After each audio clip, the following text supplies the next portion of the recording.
ተመልሰናል ቤተሰቦች። ዛሬም አዳዲስ ቪዲዮችን ይዘን ወደ እናንተ ብቅ ብለናል። እናንተን ያዝናናሉ፣ ቁም ነገርን ያስጨብጣሉ ብለን ያሰብናቸውን ቪዲዮች ይዘንላችሁ መጥተናል ከተለያዩ ምንጮች። አብራችሁን ቆዩ። ለዚህ ዩቲዩብ ቻናል አዲስ ከሆናችሁ ዩቲዩብ ቻናሉን ሰብስክራይብ በማድረግ ቪዲዮን ደግሞ ላይክ በማድረግ ጀምሩ። ይጠቅማል ብላችሁ ጀስት የምታስቡ ከሆነ ለጓደኞቻችሁ ሼር አድርጉላቸው። ቪዲዮችን እንቃኛለን፣ ለቪዲዮች የራሳችንን ሀሳብ እንሰጣለን። ጀስት አብራችሁን ቆዩ።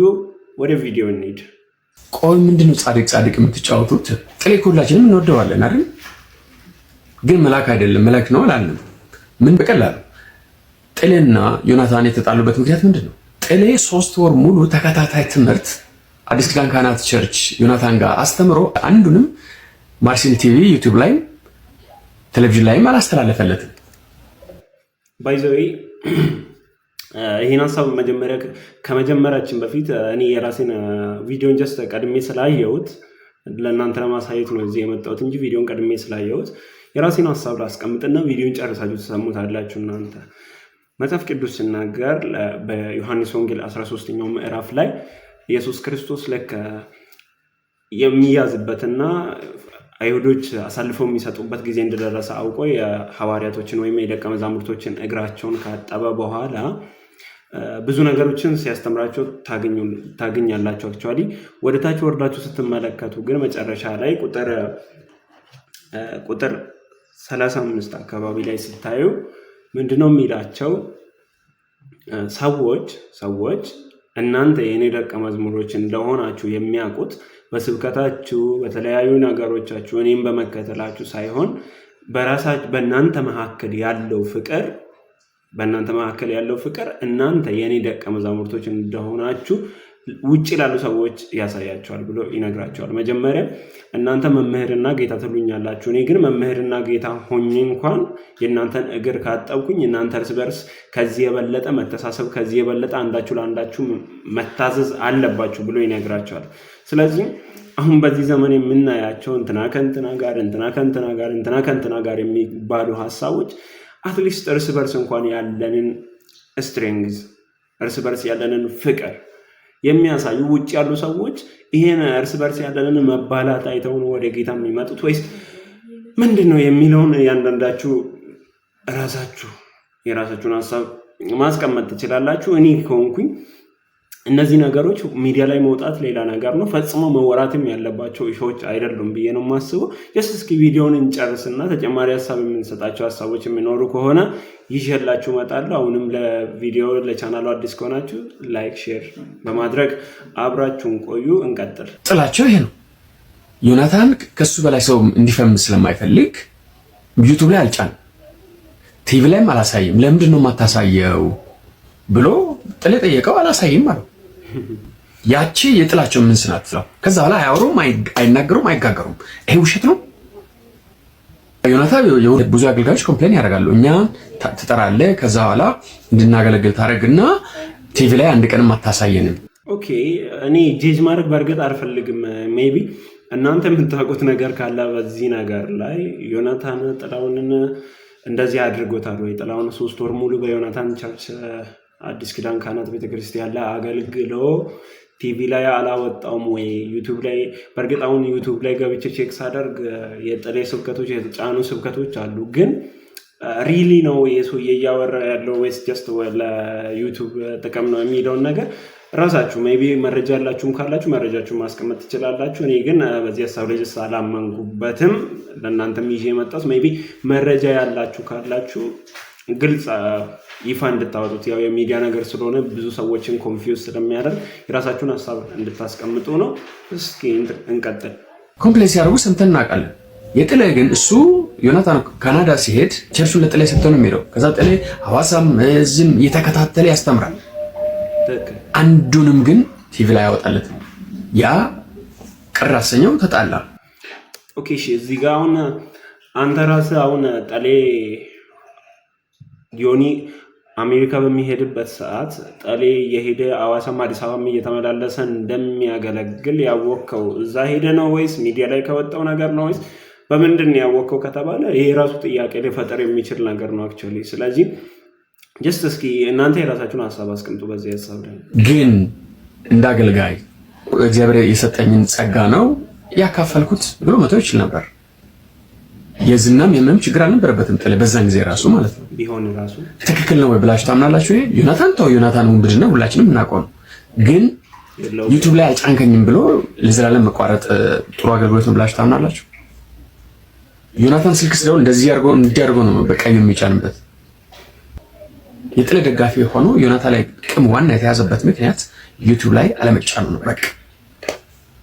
አሁን ጥሌ ቸርች ተከፍቶለት ባለሀብቶች ቸርች ገንብተውለት የሌለ ሲያፈምሱት ዮናታን በቃ ማረኝ ቅበረኝ ያለ ይከታተለዋል። ከኔ በላይ ፈመሰ ምናምን ብሎ ብዙ ልመና ውስጥ ነው ያለው። ጥሌ ቼክ ማድረግ ነው እና ጥሌን መላክ ታርጋችሁ ዝና የማይፈልግ ገንዘብ የማይፈልግ ምናምን የምታርጉ ሰዎች ተው፣ ችግር የለውም። ኦኬ ስናጠቃልለው የዚህን ሰውዬ ሀሳብ እኔ በዚህ ልክ እርግጠኛ መሆን ስልክ ሲደወል እንደዚህ ነው የሚዘጋው ምናምን አሁን እነዚህ እኔ በእኔ አመለካከት ከእውነት የራቁ ነገሮች ናቸው። ምክንያቱም ይህ ሰው ከዮናታን ጋር ሆኖ ይሄን ነገር አይቶታል ብሎ መናገር ይከብዳል። አክቹዋሊ ዮናታን ስልክ ሲዘጋ ወይም ማን ነው ለሱ ኮምፕሌን ያቀረበው? ዮናታን ዘጋውበት ብሎ ነግሮት ነው ወይስ ጥሌ ስልክ ዘጋብኝ ብሎ ነግሮት እንደሆነ ያው እሱና የራሱ ሕሊና ነው የሚያውቁት። አክቹዋሊ ግን እስኪ በዚህ ሀሳብ ላይ ሀሳብ አለኝ ኤቪደንስ አለኝ የምትሉ ሰዎች ኮመንት ላይ ልጽፉልን ትችላላችሁ። ዳይ ወደ ሌላኛው ቪዲዮ እናቴን ከማን አላፈስኝም ላሳሽ ደግሞ ገሚያማ ይህን እናት በጣም የምታሳዝነው። ኦነስትሊ ስፒኪንግ እኔ የጌታ ልጅ ነኝ። አክቹዋሊ ግን ጀስት ቲክቶክ ስክሮል ሳደርግ አንድ ይህን ቪዲዮ አየሁኝና ጀስት ለእናት ስለሆነ ሊናሽጠኝ ሞከረ። ስጋ እና ጩጬዋ አሳዘነችኝ። አክቹዋሊ የኔ እናት በጣም የምታሳዝነው። በእርግጥ ሁላችንም ለእናቶች ያለ ቦታ ነው ያለም፣ ግን የጌታን ስለማይደርስብን ለእናት ብለን የምናወጣው ዘፈን ባይኖረንም እናቶቻችንንም አባቶቻችንም በጣም ነው የምንወዳቸው። ግን እኔ ስፔሻሊ እናት ፍቅር ስላለኝ ይችን ቪዲዮ እስኪ ለእናንተ መሀል ጣል አድርግላችሁ ብዬ ነው ከዛ ጋር ይዤ የመጣሁት። እየጋበዝኳችሁ ግን አይደለም። ወደ ቪዲዮ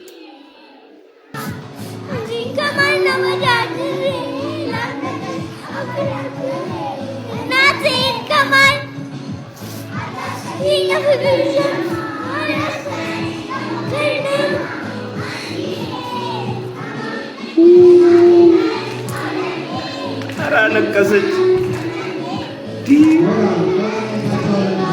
ሶፍት የሚሰራ ሰው የለም ወይ?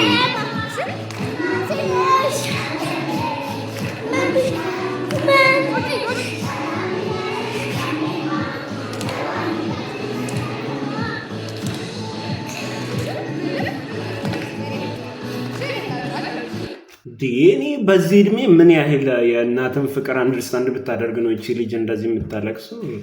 አሜዚንግ ባይ ዘ ዌይ። እና በጣም ነው እኔ ገረመኝ።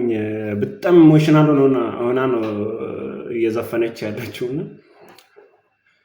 ከባድ ነው በዚህ እድሜ እንደዚህ የፋሚሊን ፍቅር አንደርስታንድ ማድረግ።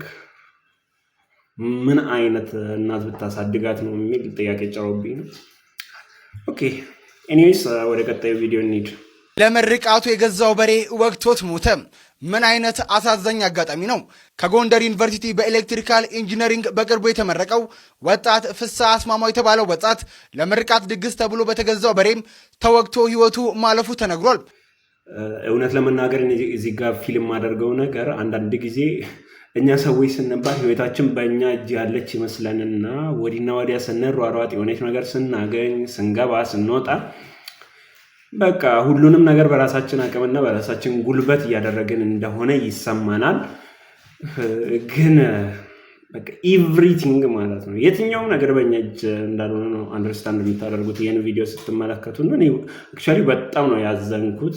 ይሄን ያህል ዘመን ለፍቶ ምናምን በወጣትነት እድሜ አክቹዋሊ እሱ በእርግጥ አሁን እሱ አልፏል፣ ምንም ማድረግ አይቻልም። ግን እስኪ አስባችሁታል ፋሚሊ ጋር የሚኖረውን ህመም ምናምን በጣም የሚያሳዝን ስቶሪ ነው። ሶሪ በጣም እኔ የምር በጣም የሚያሳዝነው አክቹዋሊ ግን ከዚህ ነገር አንድ ነገር መማር ብንችል እኛ ኤቭሪቲንግ እግዚአብሔር ሲፈቅድልን ነው የምንኖረው። አስቡት እንግዲህ ለፍቷል፣ ተምሯል፣ ተመርቋል።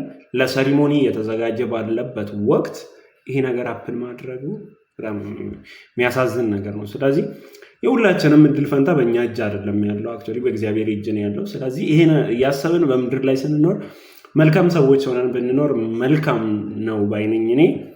በጣም ነው የሚያሳዝነው። ጀስት እስኪ ቪዲዮን እንጨርስና ወደ ቀጣዩ ቪዲዮ። ወጣቱ ከሳምንት በፊት ከተመረቀ በኋላም ደስታውን ከቤተሰቦቹ ጋር ለማክበር ወደ ትውልድ አካባቢው አምርቶ የነበረ ቢሆንም በትናንትናው ዕለት እጅግ አሳዛኝ የተባለ ነገር ተፈጥሯል። ለድግስ የተዘጋጀው በሬም በድንገት ወቅቶት ሕይወቱ እንዳለፈ ነው የተነገረው።